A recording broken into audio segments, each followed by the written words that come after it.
जिसके 8वें घर में केतु है। जी।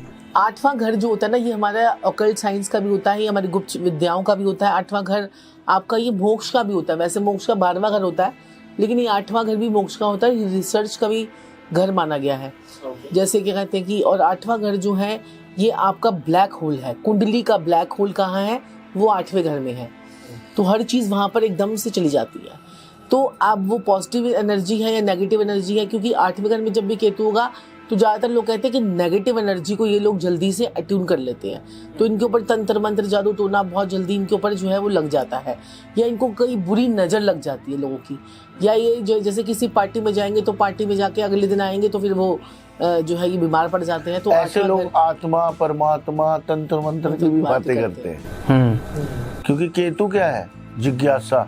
8वां घर क्या है? गुप्त ज्ञान। तो ये गुप्त ज्ञान लेने की भी कोशिश करते हैं और बातें भी करते हैं इसके बारे में। ऑकल्ट साइंस की भी बात करते हैं ये लोग। तो 8वां घर में जब भी केतु होगा ना, तो ऐसा इंसान का बचपन थोड़ा सा डिस्टर्ब रहता है। इनको माता पिता से भी शिकायत होती है कि आपने हमारे लिए कुछ किया नहीं है, ये है। तो जैसे जैसे इनकी बड़ी उम्र बढ़ती जाती है ना, तो ये फिर उसके बाद स्टेबल लाइफ जीने लग जाते हैं। जैसे कि जवानी में आए, फिर उसके बाद जवानी के बाद फिर ये कहते हैं कि अभी तक नहीं हुआ कुछ, अभी तक नहीं हुआ, हमारा कुछ हो ही नहीं रहा, हमारा कुछ हो ही नहीं रहा। तो मैंने देखा कि जब भी 8वें घर में केतु हो ना, 28 के बाद आपकी लाइफ में ट्रांसफॉर्मेशन शुरू हो जाएगी, क्योंकि ये घर आपका 8वां घर ट्रांसफॉर्मेशन का भी है। तो आपकी लाइफ में ट्रांसफॉर्मेशन हो जाएगी, क्योंकि ये 8वां घर जो है ना, ये मंगल और शनि की सांझी गद्दी है। सांझी गद्दी है। 8वां घर को मंगल और शनि दोनों का घर है। तो जैसे 28वां साल वो पूरा करता है ना इंसान, क्योंकि केतु का सबसे बड़ा दुश्मन जो है वो मंगल है। तो मंगल का जैसे वो मंगल का टाइम पीरियड उसका निकलता है, तब वो अपना जो है शुरू हो जाता है स्टेबिलिटी। तो रिश्तेदारों में धोखे भी खाते हैं। इनको छोटी उम्र में ही समझ में आने लग जाती है कि क्या हो रहा है क्या नहीं हो रहा। माता पिता का साथ नहीं मिलता इनको बचपन में। ये थोड़ा दुखद वाली बात है। थोड़ा कम साथ मिलता है इनको। लेकिन मैंने संजीव जी ये देखा कि इनकी संतान जो होती है इनसे ज्यादा इंटेलिजेंट निकलती है। बिल्कुल बिल्कुल, बहुत ज्यादा इंटेलिजेंट निकलते हैं। लेकिन इनको बच्चों पे बहुत ज्यादा ध्यान देना चाहिए, क्योंकि ये खुद भी बिजी होते हैं। ये खुद भी बिजी होती है। तो ये रिश्तेदारों से भी धोखे खा खा के समझ जाते हैं। क्योंकि 8वां घर में केतु है ना, बार बार ऊपर चढ़ने की कोशिश करेगा।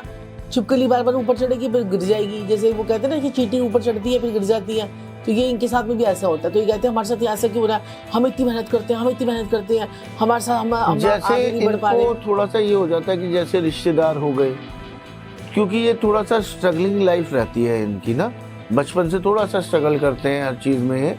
तो जैसे रिश्तेदार कहते हैं क्या हुआ क्या नहीं हुआ, आपने क्या किया, जैसे माता पिता भी कहते हैं यार तेरे को हर चीज़ स्ट्रगल से मिलती है, थोड़ा सा डीमोरलाइज हो जाते हैं ये। और इनको ये विशेष रूप से ध्यान रखना चाहिए कि इतने सारे मुसीबतों के बीच में जो ये सीखते हैं ना, वो कहते हैं ना सोना जब आग में तपता है तो कुंदन बन जाता है। तो इनको कभी भी ये नहीं सोचना चाहिए कि इन्होंने इतनी मुसीबत झेली माता पिता से या रिश्तेदारी से या करियर से या जो जैसी भी मर्जी, क्योंकि बचपन थोड़ा सा स्ट्रगलिंग रहता है इनका। तो इन्हें ये सोचना चाहिए कि हम उस मेहनत में सोना जो है वो आग में तप के कुंदन बनाए, ठीक है। और घर वालों की मर्जी से दबाव में कभी शादी नहीं करनी, मतलब उनके घर वालों के प्रेशर में शादी नहीं करनी इनको। जब इनका मन करे तब इनको शादी करनी चाहिए, क्योंकि कि हम सेट हो गए हैं जी, तब शादी करेंगे। क्योंकि तो हाँ, ये अपने करियर को बना के मेहनत करके तप के ये अपने लिए जब लड़का ढूंढेंगे, ये बड़ा ही कुंदन लड़का ढूंढेंगे। ये बेवकूफी से नहीं ढूंढेंगे। तो इनको ये बात बिल्कुल इनको अपने दिल पे लिख लेनी चाहिए कि अपनी मर्जी से शादी करनी है, घर वालों की मर्जी से शादी नहीं करनी। और इनके थोड़े से छोटे एक्सीडेंट भी हो जाते हैं, इनके हर कामों में डिले भी होता है। लेकिन जब केतु देता है तो छप्पड़ फाड़ कर देता है। तो इनको जब मिलेगा तो छप्पड़ फाड़ के मिलेगा। तो इनको थोड़ा सा वेट करना पड़ेगा 28वें साल तक कम से कम, ताकि इनको जब केतु देव प्रसन्न होंगे तो छप्पड़ फाड़ कर इनको देंगे। और इनकी शादी के बाद ही किस्मत खुलती है। बिल्कुल सही। तो इन्हें सोच समझ के शादी करनी चाहिए। उससे पहले स्ट्रगल होता है हर चीज में इनके। अगर लाइफ पार्टनर गलत मिल गया, जल्दबाजी में शादी कर ली, सोच समझ के नहीं करी, तो बड़ी इनको दिक्कत आती है फिर भैया। तो फर्स्ट पार्ट भी मुसीबत में, सेकंड पार्ट भी मुसीबत में, क्योंकि इन्हें धोखे बड़े मिलते हैं जिंदगी में। तो संजीव जी, इनका पेंडिंग कर्मा ये हो सकता है कि कहते हैं कि ऐसा इंसान कोई रिसर्च में था ठीक है, कोई गुण ज्ञान ले रहा था या कोई गुण सिद्धि ले रहा था, तो वो सिद्धि लेते लेते इसका जो जीवन का जो है वो अंत हो गया। ओह, ठीक है, तो वहीं से ये दोबारा से आता है, इसको हर चीज़ को जानना है, हर चीज़ की खोज करनी है। तो केतु जो है हर चीज़ को वहाँ से खोज करवाता है। अब 8वां अगर खोज का है ना, रिसर्च का है, तो इसलिए रिसर्च कर करके चाहे ऑकल्ट में चले जाएं, एस्ट्रोलॉजी में चले जाएं, न्यूमरोलॉजी में चले जाएं, तो ये सारे उस फील्ड की जो है ना रिसर्च में पार्ट में चले जाते हैं। या कोई भी ऐसा काम करते हैं जिसमें रिसर्च होगी, तो ये बहुत अच्छा उसमें परफॉर्म जो है वो कर लेते हैं। तो इससे इस बात से ये घबराए ना कि भाई मेरे जीवन इतना दुखमय गुजरा, क्योंकि इनका जैसे जैसे उम्र बढ़ती चली जाती है, आने वाले समय में जब ये बड़े होते हैं तो इनकी जिंदगी बहुत शानदार गुजरती है। मतलब बात की एज इनकी बहुत अच्छी है, इसीलिए इन्हें कहा जाता है भाई देखो, पहले की जिंदगी स्ट्रगलिंग रही, माँ बाप, रिश्तेदार, भाई बहन, दोस्त यार, सब में कहीं ना कहीं आपको स्ट्रगल देखना पड़ा, धोखा देखना पड़ा कई रिश्तों में आपको। तो आपने इतना स्ट्रगल किया है, तो ये जो सेकंड पीरियड है अपनी लाइफ का, बहुत सोच समझ के कीजिएगा। बाद में इन्हें गड़ा हुआ धन भी देता है, अरे वाह, ज्ञान भी देता है, गड़ा हुआ इनको तंत्र मंत्र ओकल साइंस की तरफ अपने आप केतु ले जाएगा।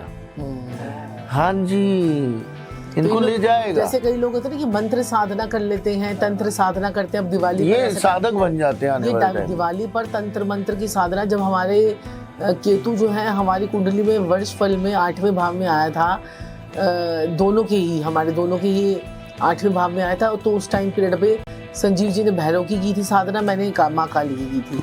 तो उस टाइम पीरियड पे मैंने देखा था कि उस साल में, जिस साल में वर्ष कुंडली में 8वें घर में आया, उस साल में ये मतलब पूरा मतलब हम सिद्ध क्या बोले, वो तो बहुत बड़ी बात हो जाएगी। तो मतलब पूरा साक्षात्कार हुआ था कि माता से कि हाँ भाई कैसे आगे बढ़ना है, कैसे चीज़ें करनी है, कैसे आपकी लाइफ में गोल सेट हो रहे हैं, और कैसे आपकी लाइफ में, तो ये 8वें घर के केतु वाले तंत्र मंत्र की साधना जो है वो कर सकते हैं। ओके, भैरवी साधना, हाँ, तंत्र मंत्र की साधना जो है, शाबर मंत्र की साधना, ये बड़ी सारी साधना, ये सब अभी दिवाली पे चलेंगी सारी, कितने लोग करेंगे। और इस टाइम पीरियड पे तो ऐसी हवाएं कह लो या ऐसे योग कह लो, वो अमावस्या की जो रात होती है, जो सूर्य चंद्रमा जब इकट्ठे होते हैं, जब दिवाली होती है, तो उस टाइम पीरियड पे तो ये जबरदस्त होता है, जबरदस्त। तो इनको ना क्या करना चाहिए कि इनके लिए क्या करना चाहिए, इनके ना घर में जब जो प्याज होते हैं, आलू होते हैं या फिर लहसुन होते हैं ना, उसमें से भी ना पौधे निकलने शुरू हो जाते हैं, कि ज़्यादा स्टॉक कर लेते हैं। तो इनके उसमें से पौधों में से ना वो निकलने लग जाते हैं, आलू प्याज वगैरह में से, तो उस टाइम से निकलने लग जाती हैं। तो वो जो है ना, इनको जो है ना वो इकट्ठा घर में नहीं करने देना चाहिए, ठीक है। और दूसरा क्या कहते हैं, जितना आलू का दान, प्याज का दान, क्योंकि ये जमीन से नीचे की शक्तियाँ हैं, जमीन से नीचे की सब्जियां भी हैं, जो शलगम हो गया, आलू हो गया, गाजर हो गया, या फिर वो मूली वगैरह हो गई, तो इन सब चीजों का इनको दान करने से इनके जीवन में ग्रोथ आती है। तो ये सब चीजें के उपाय हम करवाते, लहसुन की कलियों का उपाय करवाते, लहसुन की कलियां दबाने से बहुत फर्क पड़ता है। तो ये सारे उपाय हम आपको रेमेडीज में भी बताते हैं, और बाकी जो हमारे कोर्सेज में हम सबको रटे रटाए उपाय नहीं करवाते, हम उनको ये चीजें बनानी सिखाते हैं। उपाय कैसे बनाए जाते हैं, ग्रहों को कैसे चलाया जाता है। अब किसी का 8वें घर में केतु आ गया, अब वो कह रहा है कि भाई मेरे को परेशानी हो गई, अब वो 8वें घर के केतु के बारे में परेशान थोड़ी रहेगा, उसको हम कहेंगे कि हाँ भाई इसको शिफ्टिंग करवाते हैं, इस ग्रह की शिफ्टिंग करते हैं, ताकि केतु आपको नेगेटिव इफेक्ट ना दे।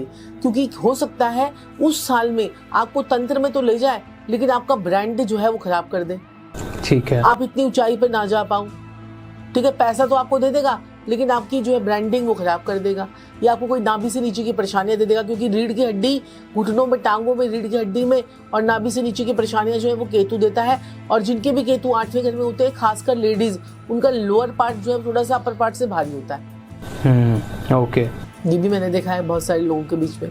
तो ये सारी चीजें हैं, ये अब जब जैसे जैसे रहस्यमय निकलते जाएंगे ग्रह जो है, उस हिसाब से जो है उपाय होंगे। तो 8वें केतु वाले के ऊपर भी तंत्र अगर नेगेटिव है, तो तंत्र मंत्र दिवाली होली पे हो ही जाता है।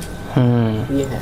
और ये खुद भी तो पिछले जन्म में ओकल साइंस, हाँ, तंत्र साधना, सिद्धियां कर रहा होता है, तभी इसकी मृत्यु होती है। अच्छा, एक बड़ी मजेदार बात होती है, इनको समझ में भी आ जाता है कि हमारे ऊपर तंत्र हो गया, इनको इंट्यूशन हो जाएगी, इनको समझ में आ जाएगा कि मेरे साथ में कुछ हो रहा है, इनको इतनी Negative जबरदस्त नेगेटिविटी मैंने अटेन कर लिया, ये नेगेटिविटी मेरे पास आ गई है, ये इनको समझ में आ जाता है 8 लड़के के केतु यहाँ भी हेल्प कर देता है। हाँ, और ये पिछले जन्म से इन चीजों को करते आ रहे थे ना, अगर इस जन्म में भी शुरू करेंगे तो सबसे फास्ट ग्रैब करते हैं। ग्रैब करते हैं। तो ये जो 8वां घर जो होता है ना, ये बड़ा ही मिस्टीरियस साइंस। देखिए अगर आप कुछ चीज कर रहे हैं और बीच में छोड़ दें और उसे दोबारा करें तो जल्दी ग्रैस्प करेंगे ना एक नए बंदे से। यही होता है पिछले जन्म में सारी सिद्धियां, तंत्र मंत्र, ऑकल साइन सब कर रहे होते हैं, तब इनकी मृत्यु होती है करने के दौरान। तो अगले जन्म में अगर ये करना शुरू कर दें तो ये और लोगों के मुकाबले जल्दी सीखेंगे, जल्दी सीखेंगे। और एक और चीज भी होती है कि 8वां घर जो है ना, आपके पति का ससुराल मतलब आपका ससुराल है, आपके पति की फैमिली का घर है, सेकंड हाउस है ना आपके पास, 7th हाउस सेकंड हाउस है। तो आपके शायद इनके ससुराल वाले इनको पसंद ना करें। अच्छा। या ससुराल वाले ही इनके साथ में कुछ षड्यंत्र कर दे, क्योंकि सेकंड हाउस में इनके भी राहु बैठा हुआ है, तो तंत्र कर दे, या इनको पसंद ना करे, या नेगेटिव इनके बारे में बोले, या ऐसे इनके साथ में थोड़ा सा हो सकता है ये। ओके, कोई उपाय के लिए बताया ना आपको, जो जमीन में जो नीचे जितनी भी चीजें हैं वो करो, और बाकी नहीं तो एक नारियल का गोला लो, उसमें 1 चम्मच काले तिल, 1 चम्मच सफेद तिल, 1 चम्मच घी, 1 चम्मच जो है जो खसखस, और 1 चम्मच जो है आप ड्राई फ्रूट ले लीजिए, भूरा चीनी 1 चम्मच लेकर उसको जो है ढककर उसको जो है किसी पीपल के पेड़ के नीचे दबा कर आइए, या ना दबा के आए तो पीपल के पेड़ के आसपास रख के आइए, ताकि वो बाकी के कीट पतंगे जो है ना, पताल की शक्तियां उसको खाएं और आपके जीवन से जो है अंधकार दूर